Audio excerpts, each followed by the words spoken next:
North ഇന്ത്യയിൽ പൂച്ച പെറ്റാൽ ആ പെറ്റതിൽ ഒരല്പം വർഗീയത കൂടെ ഉണ്ടെങ്കിൽ നമുക്കിവിടെ വലിയ വാർത്തയാണ്. അതിലൊരു സംഘപരിവാർ ഉണ്ടെങ്കിൽ, അല്ലെങ്കിൽ അതുപോലെ ആരെങ്കിലും ഇപ്പുറത്തൊരു മുസ്ലിം ഉണ്ടെങ്കിൽ, ക്രിസ്ത്യാനി ഉണ്ടെങ്കിൽ, ഒരു ശകലം മതവും കൂടെ വേണം അതിനകത്ത്, നമുക്ക് വലിയ വാർത്തയാണ്. കാള പെറ്റുമെന്ന് കേട്ടാൽ നമ്മൾ എടുക്കുക മാത്രമല്ല, നമ്മൾ മാമോദിസ മുക്കാനുള്ള പള്ളിയിൽ അച്ഛനെ വരെ ഏർപ്പാടാക്കും. അങ്ങനെ പോകുന്ന ചാനലുകൾ, മാധ്യമ പ്രവർത്തകർ, മാപ്രകൾ കാണാതെ പോയൊരു വാർത്തയാണ് TCSൽ സംഭവിച്ചത്. ടാറ്റ കൺസൾട്ടിംഗ് സർവീസസ് എന്ന TCS എന്ന ടാറ്റയുടെ വളരെ വലിയൊരു സംവിധാനമാണ്. അവർ IT ഫേമിലുണ്ട്, കൺസ്ട്രക്ഷൻ രംഗത്തുണ്ട്, മറ്റ് കൺസൾട്ടൻസി രംഗത്തുണ്ട്, പിന്നെ സോഷ്യൽ CSR പരിപാടികൾ ചെയ്യുന്ന സ്ഥലങ്ങളിലുണ്ട്, FCRI പോലുള്ള സംഘടനകളെ സഹായിക്കുന്നിടത്തുണ്ട്, FCRI വാങ്ങുന്ന സംഘടനകളെ ഒരുപാട്. ടാറ്റ കൺസൾട്ടൻസി എന്ന് പറഞ്ഞാൽ രാജ്യത്തെ ഏറ്റവും വലിയ ഒരു സ്ഥാപനമാണ്. അവർക്ക് രാജ്യത്ത് ഒരുപാട് സ്ഥലങ്ങളിൽ ബ്രാഞ്ചുകളുമുണ്ട്. ആ ബ്രാഞ്ചുകളിൽ വളരെ പ്രധാനപ്പെട്ട ഒരു ബ്രാഞ്ചാണ് നാസിക്കിൽ ഉള്ളത്. അവിടെ 150 തൊഴിലാളികൾ വർക്ക് ചെയ്യുന്നു.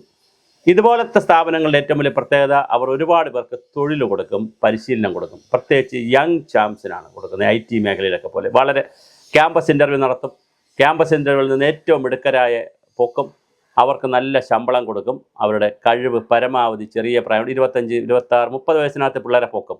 40, 50 വയസ്സ് കൊണ്ട് അവരുടെ കഴിവ് പരമാവധി ചൂഷണം ചെയ്ത് നല്ല ഭയങ്കരമായി അവരുടെ സ്ക്യൂസ് ചെയ്തെടുക്കും. പക്ഷേ നല്ല ശമ്പളം കൊടുക്കും. ശമ്പളം മാത്രമല്ല, മറ്റ് പെർക്സും സൗകര്യങ്ങളും, ചിലരാണെങ്കിൽ പിന്നെ വീട് വാടകയ്ക്കുള്ള വീട്ട് വാടക, മറ്റ് ഫോൺ അലവൻസ്, ഒരുപാട് സൗകര്യങ്ങൾ കൊടുക്കും. അങ്ങനെയൊക്കെ TCSൽ ജോലി കിട്ടുക എന്നൊക്കെ പറയുന്ന ഒരു സ്വപ്നമാണ് കുട്ടികളെ സംബന്ധിച്ച്. അങ്ങനെ നാസിക്കിലെ 150 വരുന്ന കുട്ടികളിൽ, ജോലിക്കാരിൽ, ഉദ്യോഗാർത്ഥികളിൽ, ജോലി ചെയ്തു വരുന്നവരിൽ കഴിഞ്ഞ 4 വർഷക്കാലം കൊണ്ട് അതീവ ഗുരുതരമായ നിരവധി കാര്യങ്ങൾ നടക്കുന്നു. അതിനൊരു മതത്തിൻ്റെ ചിന്ത കൂടി ഉണ്ട്. ഒരു ലവ് ജിഹാദ് പോലുള്ള കാര്യങ്ങളുണ്ട്, നാർക്കോട്ടിക് ജിഹാദുണ്ട്, ഗഞ്ചാവിൻ്റെ ജിഹാദുണ്ട്, അതുപോലെ തന്നെ മറ്റ് ലൈംഗികപരമായിട്ടുള്ള ഒരു ജിഹാദ് ഉണ്ട് എന്ന് വലിയ ഞെട്ടിക്കുന്ന വാർത്തയാണ് പുറത്തു വരുന്നത്. അതിൻ്റെ HR വിഭാഗത്തിൻ്റെ ഒരു മുസ്ലിം വനിതയാണ് അതിൻ്റെ HR വിഭാഗത്തിൻ്റെ ചുമതല. ഞാൻ പേര് പറയുന്നില്ല. പിന്നെ ഒരു 4 പേരെ കൂടി പിടിച്ചിട്ടുണ്ട്. 5 പേരെയും തലയിൽ അവരുടെ തല മറച്ചുകൊണ്ട് അവരെ പോലീസിലേക്ക് കൊണ്ടുപോകുന്ന ചിത്രം എല്ലാ നാഷണൽ ചാനലുകളും പ്രസിദ്ധീകരിച്ചു. കേരളത്തിലെ 10-20ഓളം വരുന്ന ന്യൂസ് ചാനലുകൾ ഇതൊന്നും അറിഞ്ഞില്ല. അരുണും അറിഞ്ഞില്ല, സ്മൃതി പരുത്തിക്കാടും അറിഞ്ഞില്ല, സുജയ പാർവതി അറിഞ്ഞില്ല, പിന്നെ മീഡിയ വണ്ണുകാരും അറിഞ്ഞില്ല, അബ്ജോദും അറിഞ്ഞില്ല, ഏഷ്യാനെറ്റ് സുരേഷും അറിഞ്ഞില്ല, ബിനു അറിഞ്ഞില്ല, പേര് പറഞ്ഞാൽ ആരും അറിഞ്ഞില്ല, അയ്യപ്പദാസും അറിഞ്ഞില്ല, ഒരു മനുഷ്യനും, അഭിലാഷും അറിഞ്ഞില്ല, എല്ലാ ചാനലും ആയോ, പിന്നെ ശ്രീകണ്ഠൻ നായരും അറിഞ്ഞില്ല, ഹാഷിമി അറിഞ്ഞില്ല, അഷ്മിത് താജുദ്ദീനും അറിഞ്ഞില്ല, ഒരു മനുഷ്യനും അറിഞ്ഞില്ല, ഗോപികൃഷ്ണനും അറിഞ്ഞില്ല, ആരും അറിഞ്ഞില്ല. കൈരളിക്കാരോ ജയ് ഹിന്ദുകാരോ ഒരു ചാനലുകളും അറിഞ്ഞില്ല ഇങ്ങനൊരു വാർത്ത സംഭവിച്ചതായിട്ട്. ഒന്നുകിൽ TCSൽ നിന്ന് കിട്ടുന്ന പരസ്യം, ടാറ്റ കൺസൾട്ടിംഗ് കമ്പനിയിൽ നിന്ന് കിട്ടുന്ന പരസ്യമാണോ ഇതിനെതിരെ അവർ പ്രതികരിക്കാത്തത്, അതോ ഇതൊരു ന്യൂനപക്ഷ മതവിഭാഗവുമായി ബന്ധപ്പെടുത്തിയിട്ടുള്ള കേസാണോ? കേരള സ്റ്റോറിയുടെ ചിത്രമൊക്കെ വന്നപ്പോൾ കേരള സ്റ്റോറിയൊന്നും ഇല്ല എന്ന് പറഞ്ഞ് കളിയാക്കിയപ്പോൾ ഇതാ ഒരു റിയൽ കേരള സ്റ്റോറി വരുന്നു എന്നൊരു തോന്നൽ ഉള്ളത് കൊണ്ട്, കേരള സ്റ്റോറിക്ക് സമാന്തരമായൊരു നാസിക് സ്റ്റോറി വരുന്നു എന്നുള്ള തോന്നൽ കൊണ്ടാണോ ഇത് ചെയ്തില്ല? എന്തായാലും ഇവിടെ ആരും ഇത് ചെയ്തില്ല. എന്തൊക്കെയാണ് അവിടെ നടന്ന കാര്യങ്ങൾ? ഒന്ന്, തൊഴിൽ രംഗത്തെ ഹരാസ്മെൻറ്റ് നടന്നു, ലൈംഗിക ചൂഷണം നടന്നു, ലൈംഗിക പീഡനം നടന്നു, സ്ത്രീകളെ പലർക്കും കാഴ്ചവെക്കുന്നതിന് വേണ്ടി പ്രേരിപ്പിച്ചു, പ്രൊമോഷൻ തടഞ്ഞു, ശമ്പളം തടഞ്ഞു വെച്ചു, മുസ്ലിം ലവ് ജിഹാദ് പോലുള്ള പരിപാടികൾ പ്രൊമോട്ട് ചെയ്തു, വിവാഹം മതം മാറി വിവാഹം കഴിക്കണമെന്ന് പറഞ്ഞു, വിവാഹം കഴിച്ചതിന് ശേഷം മതം മാറണമെന്ന് പറഞ്ഞു. അങ്ങനെ വളരെ വളരെ ഞെട്ടിക്കുന്ന, സാധാരണ സിനിമയിൽ കാണുന്ന ഞെട്ടിക്കുന്ന വിഷയങ്ങളാണ് അവിടെ സംഭവിച്ചത്. അപ്പോഴും ഒരു സംശയമുണ്ട്. ഇപ്പോൾ കേരളത്തിൽ കണ്ണൂർ ജില്ലയിലെ അഞ്ചരക്കണ്ടി ഡെൻ്റൽ കോളേജിൽ വർഷങ്ങളായി അവിടെ നടക്കുന്ന ഒരു ഡോക്ടർ റാമിൻ്റെയും ഒരു ഡോക്ടർ സംഗീതയുടെയൊക്കെ വളരെ വലിയ ലീലാവിലാസങ്ങൾ അവിടെ വർഷങ്ങളായി നടക്കുന്നു. ഈ റാമിനെ കുറിച്ചൊക്കെ വളരെ മോശമായ അഭിപ്രായമാണ്.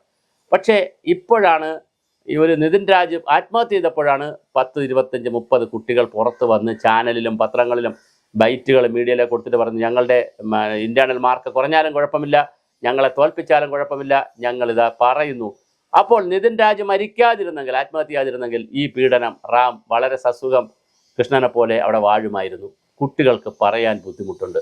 തൊഴിലിടങ്ങളിലും ഇങ്ങനെ തന്നെയാണ്. ഒന്ന്, ചെറിയ ഒരു 5 പേരുള്ള പെൺകുട്ടികളുണ്ടെങ്കിൽ അതിൽ 2 പേരെ മാനേജ്മെൻറ്റ് കീഴടക്കം അവിഹിതമായ സ്ഥാനങ്ങൾ കൊടുത്തും ലൈംഗിക ചൂഷണവും ലൈംഗികമായിട്ടുള്ള കാര്യങ്ങളും പലതരത്തിലുള്ള മോഹിപ്പിക്കുന്ന കാര്യങ്ങളൊക്കെ വാങ്ങിക്കൊടുത്തുമൊക്കെ അവരെ വശത്താക്കി. ഈ 2 പേരെ വശത്താക്കിയാൽ പിന്നെ 3 പേരെ വശത്താക്കാൻ അല്ലെ സൈലൻ്റ് ആക്കാൻ വളരെ എളുപ്പമാണ്.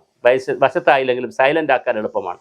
ജോലിയിൽ നിന്ന് ഭീഷണിയിൽ നിന്ന് പിരിച്ചുവിടും. കാരണം ഈ കാലഘട്ടത്തിൽ അറിയാം, ജോലി കിട്ടുക വളരെ പ്രയാസപ്പെട്ടൊരു കാലത്താണ്. അപ്പോഴാണ് IT-യിലൊക്കെ നല്ലൊരു ജോലി കിട്ടി 1 ലക്ഷം 2 ലക്ഷമൊക്കെ ശമ്പളം കിട്ടുന്നു. എങ്ങനെയാണ് അത് കളഞ്ഞിട്ട് പോവുക? ഇനി മാത്രമല്ല, ഇതിൻ്റെ ഒരു വലിയ കുഴപ്പം, ഇവർ കളഞ്ഞിട്ട് പോയി മറ്റൊരു സ്ഥലത്ത് പോയാൽ ഇവർക്ക് അവിടുത്തെ കൊടുക്കുന്ന CV-യിൽ ഇവിടുത്തെ എക്സ്പീരിയൻസ് കാണിക്കാൻ പറ്റത്തില്ല. അങ്ങനെയാണെങ്കിൽ ഇവിടുത്തെ റെഫറൻസ് വിളിച്ചു വല്ലതും ചോദിച്ചു കഴിഞ്ഞാൽ തീർച്ചയായിട്ടും ചതിക്കും. ചതിക്കണമെന്നുള്ളവർക്ക് ഒരുപാട് പറ്റിക്കാനും ചതിക്കാനും കഴിയും. മാത്രമല്ല മറ്റ് സ്ഥാപനങ്ങളിലേക്ക് ട്രേസ് ചെയ്ത് തന്നെ വേറെ എവിടെയെങ്കിലുമൊക്കെ അപ്ലൈ ചെയ്യണമെങ്കിൽ അവിടേക്ക് മെയിൽ അയക്കുക. ഇങ്ങനെ ഒരുപാട് ചതിയുടെയും വഞ്ചനയുടെയും കഥയുണ്ട്. കോളേജിലും സ്കൂളിലുമാണെങ്കിൽ കോളേജിലാണ് പ്രത്യേകിച്ച് മാർക്ക് കുറയ്ക്കുക, ഇൻറ്റേർണൽ മാർക്ക് കുറയ്ക്കുക. ജാതിക്കളിയൊക്കെ വളരെ വ്യത്യസ്തമായ ജാതിക്കളിയാണ്, വളരെ രസകരമായ ജാതിക്കളിയാണ്. അപ്പോൾ അതിലൂടെ മാർക്ക് കുറയ്ക്കുക, ടൂർ റിപ്പോർട്ടിൻ്റെ മാർക്ക് കുറയ്ക്കുക, പ്രാക്ടിക്കലിൻ്റെ മാർക്ക് കുറയ്ക്കുക, വൈവ മാർക്ക് കുറയ്ക്കുക, ഇൻറ്റേർണൽ മാർക്ക് കുറയ്ക്കുക. ഇങ്ങനെ വളരെ വലിയ പീഡനമാണ് കോളേജുകളിൽ നടക്കുന്നത്. പക്ഷെ അതൊന്നും പലരും പുറത്ത് പറയുന്നില്ല. ഇപ്പോൾ യൂണിവേഴ്സിറ്റിയിലൊക്കെ തന്നെ അറിഞ്ഞാലും ചെറിയൊരു പരാതിയായിട്ടൊക്കെ നിൽക്കും എന്നുള്ളതല്ലാതെ അതൊന്നും നടക്കുന്നില്ല. TCS പോലുള്ള സ്ഥാപനത്തിൽ ഇതെല്ലാം നടന്നിട്ടും മലയാളികൾ അത് വാർത്തയാക്കിയില്ല എന്നുള്ളത് നമ്മളെ ഞെട്ടിക്കുന്നു, അത്ഭുതപ്പെടുത്തുന്നു. ഈ വഴിയെ പോകുന്ന സകല വാർത്തകളും ഞാൻ പറഞ്ഞു, പട്ടി ചാരി നിന്ന് മൂത്രമൊഴിച്ചാൽ പോലും അതിൽ പോലും വർഗീയതയുണ്ടോ എന്ന് നോക്കി അതിൽ പോലും എന്തെങ്കിലുമൊക്കെ ചാപ്പ കുത്താൻ പറ്റുമെങ്കിൽ അതുവരെ വാർത്തയാക്കുന്ന നമ്മുടെ മാപ്പറുകൾ അല്ലെങ്കിൽ മാധ്യമപ്രവർത്തകർ ഇതറിഞ്ഞില്ല. ടാറ്റ കൺസൾട്ടിങ് സർവീസസിൽ നടന്ന ഈ പീഡനം, അത് ജാതി പീഡനമുണ്ട്, സ്ത്രീ പീഡനമുണ്ട്, മതം മാറ്റമുണ്ട്, ഹരാസ്മെൻ്റ് ഉണ്ട്, പിന്നെ റേപ്പ് തുടങ്ങി സകല കാര്യങ്ങളുമുണ്ട്. എല്ലാം ഒരു 10-20ഓളം കേസുകളാണ്, വകുപ്പുകളാണ് ഈ പിടിച്ചവരിൽ ചുമത്തിയിരിക്കുന്നത്. 4 വർഷമായി ഇതവിടെ തുടരുകയാണ്. എന്നിട്ടും അത് നമുക്ക് വാർത്തയല്ല എന്നുള്ളതാണ്. മാപ്രകൾ ഉറങ്ങിപ്പോയി TCSൻ്റെ കാര്യത്തിൽ എന്നുള്ളതാണ് വളരെ രസകരമായ കാര്യം. കുറേ ഓൺലൈൻ ചാനലുകൾ മാത്രമാണ് ഇത് ചെയ്യുന്നത്. അത് വല്ലാതെ ഒരു മുഖ്യധാര മാധ്യമവും മുഖ്യധാര പത്രവും TCSൻ്റെ കാര്യം എഴുതിയില്ല. പരസ്യമാണോ നിങ്ങളെ പിന്നോട്ട് വലിച്ചത്, അതോ ഒരു വശത്ത് നിൽക്കുന്നത് നിങ്ങൾക്ക് കൂടി താല്പര്യമുള്ള മതമായതുകൊണ്ടാണോ, അതോ ആ മതത്തെക്കുറിച്ച് പറഞ്ഞാൽ തല്ല് കിട്ടുമെന്നുള്ള ഭയമാണോ? എന്താണ് നിങ്ങളെ പിന്നോട്ട് വലിക്കുന്നത്? പണമാണോ? ഭയമാണോ?